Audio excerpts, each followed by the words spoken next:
NEET வினாத்தாள் கசிவு மதிப்பெண் குளறுபடி என குற்றச்சாட்டுகள் எழுந்த நிலையில் கல்வித்துறை செயலாளர் சஞ்சய் மூர்த்தி செய்தியாளர்களை சந்தித்து வருகிறார். நேரலையில் பார்க்கலாம். And it went smoothly. And then there were allegations from some other centers that there is a possibility of paper leak. So we all again analyzed our system and denied that report through the press release on 6th of May. So the whole exam process has been very transparent, and the integrity of the exam was not compromised at all, and categorically stated in our press release. So we assure all the student community that the exam has been done with full integrity. So this is a brief of the things. Thank you. Thank you so much for the detailed statement. If we still have questions, before you ask your question, kindly identify yourself. NEET முறைகேட்டு புகார் குறித்து கேட்டபொழுது குழு அமைத்து விசாரணை நடத்தப்படும் என்று உயர்கல்வித்துறை செயலாளர் சஞ்சய் மூர்த்தி விளக்கம் அளித்திருக்கிறார். நீட் முறைகேட்டு புகார் குறித்து குழு அமைத்து விசாரிக்கப்படும் என்று அவர் கூறியிருக்கிறார். बता दें ताकि जी, और साथ ही में सर सवाल ये पूछना चाहेंगे कि एनटीए ने अपनी तरफ से तमाम नाम और ऑर्गेनाइजेशंस मैम मेरा नाम मिलन शर्मा है, मैं आज तक से हूँ। तमाम दलीलें जो एनटीए ने दी हैं पॉइंट वाइज, तो अब जब स्टूडेंट कम्युनिटी का ट्रस्ट फैक्टर थोड़ा सा डगमगा रहा है और विपक्ष भी सवाल उठा रहे हैं, तो सर क्या आगे की क्या स्ट्रैटेजी रहेगी? क्या आप सोचेंगे कि इन एग्जाम्स को रिकंडक्ट करना चाहिए या नहीं सर? तो जैसे मैंने बताया कि ये जो एग्ज़ाम है इसमें जो इशू आ रहा है ये 6 सेंटर्स और 1600 कैंडिडेट्स का आ रहा है। तो इसमें जो ये इशू आ रहा है इसका हम लोगों ने पूरा एक कमेटी बना के एक्सपर्ट का एनालाइज किया और उनके ग्रीवांसेस एड्रेस किए कि जिससे जो 23 लाख कैंडिडेट्स हैं उनका भी इशू ना हो और जो इतने कैंडिडेट्स हैं उनके भी इशू ना हो। बट टू अले द फियर अगेन कि इसमें किसी को भी वो ना हो, तो एनटीए हैज डिसाइडेड कि जो एक हमने ग्रीवांस रिड्रेसल कमेटी बनाई थी उसने जो रिकमेंडेशंस दी थी उनको जो है एक हाई पावर्ड कमेटी एनालाइज कर ले। तो एक हमने कमेटी बनाई है, उस कमेटी की वो कमेटी इनको एक बार फिर से देख लेगी कि जो इनके ग्रीवांसेस थे 1600 कैंडिडेट्स के उनके भी ग्रीवांसेस ना रहें और जो 23 लाख लोगों के मन में है कि काफ़ी सारे टॉपर्स आ गए, ये आ गए, तो इनके भी इशूज वो ना हो। तो इस तरीके का निर्णय एक हम लोगों ने दिया है। Thank you sir. मैं अनिरुद्ध हूँ दैनिक भास्कर से। सर सर मैं दैनिक भास्कर से अनिरुद्ध हूँ। सर ये जिस तरह का एग्जाम है नीट का, ये एक तरह का सिस्टम ऑफ एलिमिनेशन का है, तो क्या इसमें ग्रेस सिस्टम लागू करना ठीक था? नंबर 1। नंबर 2 कि ये जो क्वेश्चन के गलत विकल्प के चुने जाने या वो सही 2 विकल्प होने के चलते कितने बच्चों को एग्जैक्ट नंबर दिए गए वो, और दूसरा कि जो टाइम लैप्स की वजह से जो आपने ग्रेस मार्क्स दिए हैं वो कितने ग्रेस मार्क्स हैं और वो कितने बच्चों को एक्चुअली में मिले हैं जिससे कि 6 तो टॉपर में पहुंच गए? देखो, मैं फिर से आपको बताऊं कि जो ये एक एनटीए का और जितनी भी एग्जामिनेशन कंडक्शन बॉडी हैं सभी जो है हम तो आंसर की चैलेंज करते हैं, तो बच्चों से पता चलता है कि उनका फीडबैक और वो डिटेल में देते हैं कि ये विकल्प के बजाय ये विकल्प भी हो सकता है या ये होना चाहिए। और बाकी भी जो कुछ ऑर्गेनाइजेशन करते हैं तो उसके बेसिस पे ये हर साल एक सेट प्रक्रिया है। हम जेई में भी करते हैं, पिछले साल नीट में भी किए थे, और इस साल सबसे कम जो है केवल एक क्वेश्चन चैलेंज हुआ, मतलब एक क्वेश्चन अफेक्ट हुआ। तो ये मतलब जो सिस्टम है, क्योंकि इतने सारे क्वेश्चंस बनते हैं, बुक्स अलग रहती हैं, तो एक क्वेश्चन केवल चैलेंज हुआ, which is the least in the history of NEET examination in past few years. तो एक तो ये हो गया। दूसरा जो इनका जो बच्चों का जो 1563 बच्चों का हमने वो किया, तो इनके जो मार्क्स रिवाइज होके भी कई बच्चों के मार्क्स जैसे नेगेटिव में थे तो नेगेटिव से नेगेटिव में ही रहे, -20 रहे, और कुछ बच्चों के मतलब टॉपर साइड में आ गए। और इनका जो 1563 का है उसमें से 790 बच्चे क्वालिफाई किए। 790 बच्चे मतलब उनका जो परसेंटेज है 50.54% है। जबकि जो टोटल जो 23,33,000 बच्चे अपीयर हुए थे उसमें से 13,16,000 बच्चे क्वालिफाई किए, उनका परसेंटेज 56% है। तो कहने का मतलब जो जिनको कंपनसेशन किया गया है उससे ओवरऑल क्वालिफाइंग क्राइटेरिया में या किसी में फर्क नहीं पड़ा। और जो इनका एवरेज भी है, जो बिफोर कंपनसेशन 164 नंबर का था और आफ्टर कंपनसेशन 192 नंबर का था। और जो टोटल 23 लाख लोग हैं उनका जो एवरेज मार्क्स है वो 217 है। तो कहने का मतलब इनका जो कंपनसेशन के बाद भी एवरेज मार्क्स कम रहता है। अब इशू ये आता है कि केवल एक सेंटर पे इतना क्यों आया। तो उस सेंटर को भी हमने एनालाइज किया, उसका जो एवरेज मार्क्स थे वो 235 थे, मतलब जो 23 लाख बच्चों का एवरेज है उससे उनका ज्यादा था। तो कहने का मतलब रिलेटिवली दी स्टूडेंट्स वहां पे बेटर थे, जो मतलब हाई स्कोर कर सकते थे, और हाई स्कोर जिन्होंने बिना कंपनसेशन के भी किया। तो इस तरीके की चीजें जो है आपके सर, ये जो मैं जो पूछना चाह रहा था कि ये कंपनसेशन मार्क्स कितने से कितने दिए गए हैं इन बच्चों को, मतलब वो नंबर ऑफ मार्क्स कितने हैं? जैसे क्वेश्चन के वो वाले अलग अलग ग्रेस मार्क्स 5 था क्वेश्चन वाले पर, सबका अलग रहता हाँ, है। तो वो रेंज कितना है? रेंज मैं आपको बता दूंगा, मतलब बट ये जो है हर बच्चे का जो है एक अलग उस पे उनकी जो आंसरिंग एफिशिएंसी है ये है, तो इसका जो है सबका एक अलग अलग वो है, इसका सिस्टम जो है जो एक जो कोर्ट के ऑर्डर्स में है कि मतलब उसकी आंसरिंग एफिशिएंसी कितनी है, ये कितना है, तो सबका जो ग्रेस मार्क्स है वो अलग होता है। इसी तरह से जो आपने क्लेट की बात की है, क्लेट का जो वो मतलब फॉर्मूला अपनाया गया, तो वो एक ऑनलाइन एग्जाम है और ये एक ऑफलाइन एग्जाम था जिसमें लिखित में केवल डॉट बनाना था। तो उस वाले सिस्टम को ऑफलाइन के लिए कैसे अपना लिया गया? पैटर्न एक है, पैटर्न मतलब टाइम लॉस का है, कॉन्सेप्ट टाइम लॉस का है, तो उसके आधार पे बनाया गया। और फिर जैसे मैंने बताया कि इसके लिए जो है इसको फिर से एक रिविजिट करने के लिए हमने एक कमेटी बनाई है जो पूरा इसको देखेगी कि जो ग्रीवांस रिड्रेसल कमेटी ने जो रिकमेंडेशंस दी थी उसको उसके बेसिस पे एक बार फिर से उसको जो है पूरा एग्जामिन करेगी। Thank you. तो क्या रिजल्ट फिर से डिक्लेयर करेंगे री एग्जाम करके? देखो, इशू जो है केवल 1600 लोगों का है।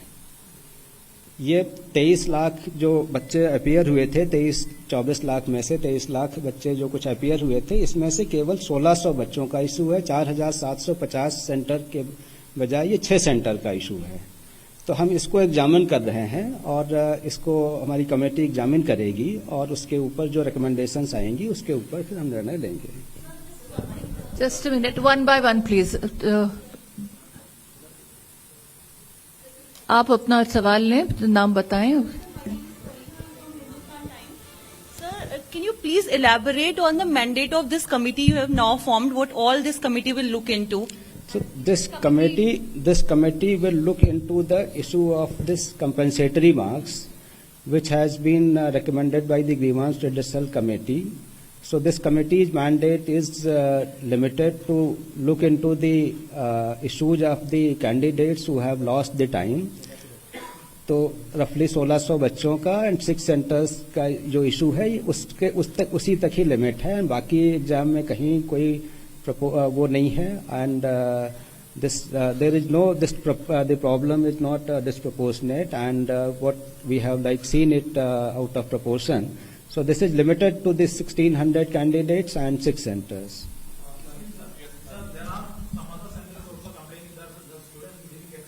Can I please have your name and organization? Sir, there are complaints after this. Whatever complaints we have received till the declaration of results, so this committee will look into the grievances of those candidates. We have CCTV and all the details.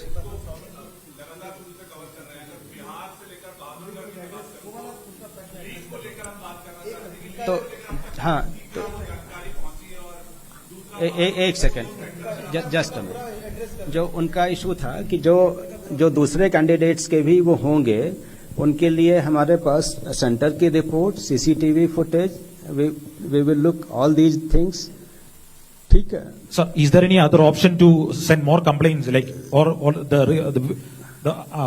at present the previous complaints will be only validating? See, that is like whosoever has complained, they have already communicated. There should not be afterthought of that. CCTV, we have the records also. Thank you. Just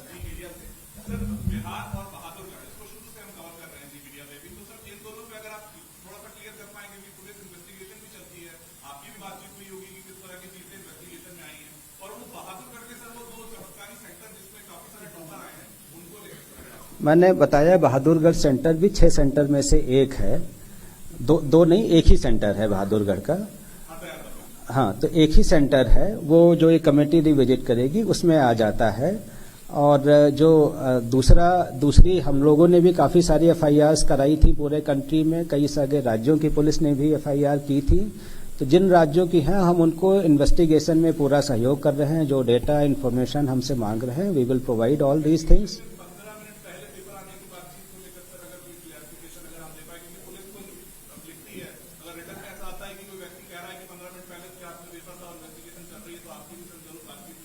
देखिए, हमारी बातचीत जो investigation चलता है, जो हमसे records मांगेंगे, we are very transparent, we will provide all the information, we have nothing to hide. ठीक है, आपका क्वेश्चन ले लें लेफ्ट से। Hi. You are audible. Yeah. Hello. This is Arnab Mitra from TV9 Digital. Sir, my question is that grace marks issue was not there in the NEET prospectus. So, and there is no proper formula in through which you have given the grace marks. So, for the future examination, because NTA conducted JEE, NEET and other exams, so will you have this kind grace mark issues in the prospectus so that students can understand better if there is some issues, they can get to know that how these things happen. And the second question is this: 13 lakh students qualified, and there are just 1 lakh MBBS seats in India. Where the students will go? Thank you. See, the issue of NEET வினாத்தாள் கசிவு மற்றும் மதிப்பெண் குளறுபடி என்ற குற்றச்சாட்டுகள் எழுந்த நிலையில் கல்வித்துறை செயலாளர் சஞ்சய் மூர்த்தி செய்தியாளர்களிடம் விளக்கமளித்து வருகிறார். அதேபோல செய்தியாளர்களின் கேள்விகளுக்கும் பதிலளித்து வருகிறார். இதுகுறித்து பேசுவதற்காக தொலைபேசி இணைப்பில் கல்வியாளர் ஜெயபிரகாஷ் காந்தி இணைந்திருக்கிறார். பேசலாம். வணக்கம் சார். கருணை மதிப்பெண் கொடுத்ததால் தான் நிறைய பேர் தேர்ச்சி அடைந்திருக்கிறார்கள், நிறைய பேர் முழு மதிப்பெண்களும் பெற்றிருக்கிறார்கள் அப்படிங்கிற ஒரு தகவலை கூறியிருக்கிறாரு. குழு அமைத்து விசாரணை செய்யப்படும் அப்படின்னு சொல்லியிருக்கிறாரு. உங்களுடைய கருத்து என்ன? இல்ல, இது முதல்ல இருந்து இந்த கருணை மதிப்பெண் கொடுத்திருக்கான்னு சொல்லும் போதே நாங்க சொன்னோம், எந்த அடிப்படையில கொடுத்திருக்காங்க, எப்படி கொடுத்திருக்காங்க அப்படின்னு ஒரு வெளிப்படைத்தன்மை இல்லாம இருக்கு. இந்த வெளிப்படைத்தன்மை யாருக்கு எந்த அடிப்படையில கருணை மார்க் கொடுத்தாலும் போட்டாலே தெரிஞ்சிட முறைகேடு நடந்திருக்கா இல்லையா? இது எதுக்கு விசாரணை கமிஷன் தேவை? அப்போ ஏதாச்சும் மறைக்க பாக்குறாங்க. they are hiding something. அதனாலதான் இந்த விசாரணை கமிஷன் பேர்ல போர்வையில இது மாதிரி செஞ்சுட்டு இருக்காங்க. கண்டிப்பா கிடையாது.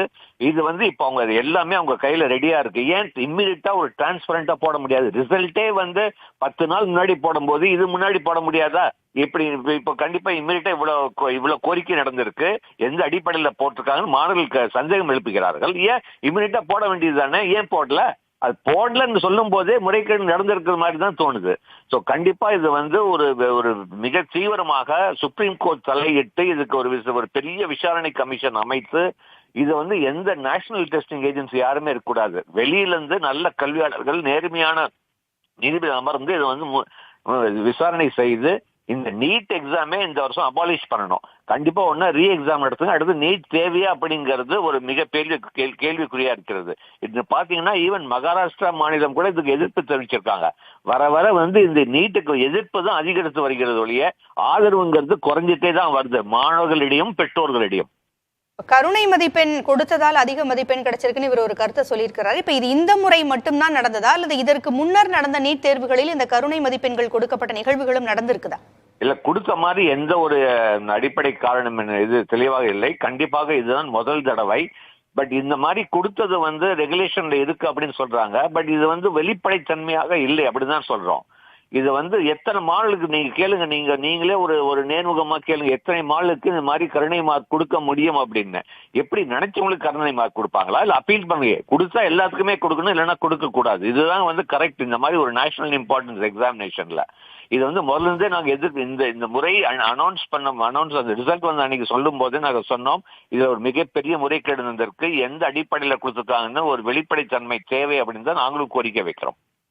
தேர்வு மையங்களில் இருக்கிற சிசிடிவி காட்சிகளை ஆய்வு செய்து விசாரணை நடத்தப்படும் அப்படின்னு சொல்லியிருக்கிறாரு. அது இங்க தேவைப்படுகிறதா? இல்ல, கண்டிப்பா இது பாத்தீங்கன்னா இப்போ ஒரே சென்டர்ல இருந்து ஒரு 6 பேர் 8 பேர் வந்திருக்கா சொல்றாங்க. இப்போ நீங்க பாத்தீங்கன்னா நாளிதழ்களில் எல்லா பெரிய பெரிய கோச்சிங் சென்டர்ஸ்லாம் அட்வர்டைஸ்மெண்ட் போட்டிருக்காங்க, இங்க மாணவர்கள் இந்த மாதிரி வாங்கியிருக்காங்க. பட் இந்த 6-8 மாணவர்கள் எந்த ஒரு கோச்சிங் சென்டர்லயும் அவங்க கிளைம் பண்ணல இவங்க படிச்சு இவ்வளவு மார்க் வாங்கியிருக்காங்க. இதே ஒரு பெரிய ஒரு சான்று, அதாவது இது முறைகேடு நடந்திருக்குன்னு. ஏன்னா கண்டினியூஸா ஒரு சென்டர்ல கோச்சிங்லயே போகாம 720 ஃபர்ஸ்ட் மார்க் வாங்குறதுங்கிறது ஒரு முடியாத காரியம் தான் நாங்க சொல்லுவோம். ஸோ இது மாதிரி நிறைய விஷயங்கள் நடந்திருக்கு. இது கண்டிப்பா ஒரு மிகப்பெரிய விசாரணை கமிஷன் செய்து கண்டிப்பா கடுமையா தண்டிக்கணும். அடுத்தது இந்த NDA national testing agency abolish பண்ணுன்னு சொல்றோம்.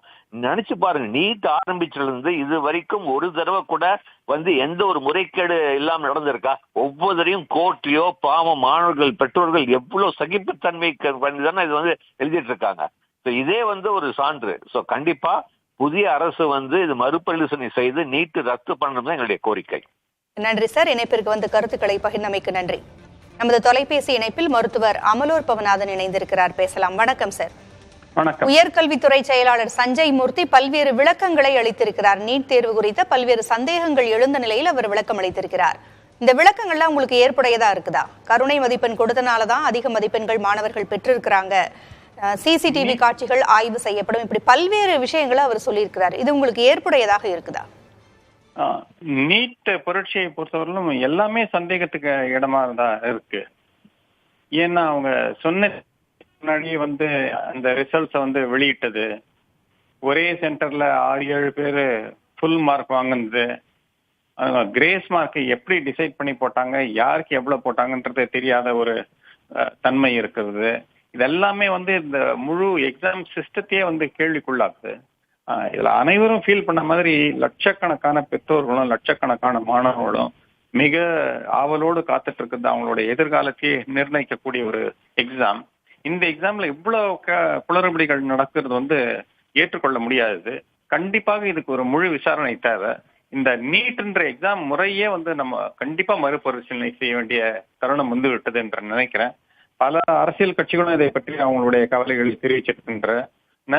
பல மாநிலங்களும் இப்போ அதை பற்றி தங்களுடைய எதிர்ப்புணர்ச்சியை தெரிவித்துக் கொண்டு வருகின்றன. இந்த நிலையில் நீட் நம்ம இந்தியாவுக்கு தேவைதானான்றதையே நம்ம மறுபரிசீலனை பண்ண வேண்டிய தருணம் வந்துவிட்டது என்று நான் நினைக்கிறேன்.